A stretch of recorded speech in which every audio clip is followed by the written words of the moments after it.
नमस्कार साथियों। मनुष्य का सबसे बड़ा बंधन लोहे की मोटी मोटी जंजीरें नहीं, बल्कि वे धारणाएं जो स्वयं मनुष्य ने अपने बारे में बना रखी हैं। कई बार मनुष्य स्वयं को जानने से पहले स्वयं को परिभाषित कर लेता है और पूरा जीवन उसी परिभाषा को निभाता है। सबसे अजीब बात यह है कि कारागार से निकलना बड़ा आसान है, लेकिन खुद की बनाई हुई पहचान, खुद की बनाई हुई सोच से निकलना बड़ा कठिन है, क्योंकि वहां पर कोई और पहरेदार नहीं होता, वहां पर हम स्वयं पहरेदार होते हैं। जैसे एक हाथी का बच्चा शुरुआत में लोहे की मोटी चेन से बांधा जाता है और उसे वह कई बार तोड़ने का प्रयास करता है, लेकिन असफल रहता है।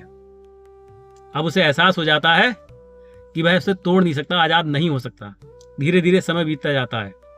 जब हाथी विशाल और शक्तिशाली हो जाता है, तब उसे एक साधारण सी मोटी रस्सी से बांध दिया जाता है, लेकिन उसे अब तोड़ने का प्रयास नहीं करता। अब उसे रस्सी नहीं रोक रही है, बल्कि उसे उसकी धारणा, उसकी सोच रोक रही है। साथियों, ऐसा मनुष्य का जीवन भी है।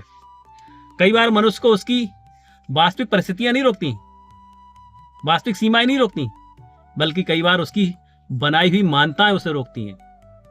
इसलिए साथियों, अपनी पहचान को, अपनी धारणाओं का, अपनी मान्यताओं का कैदी मत होने दो।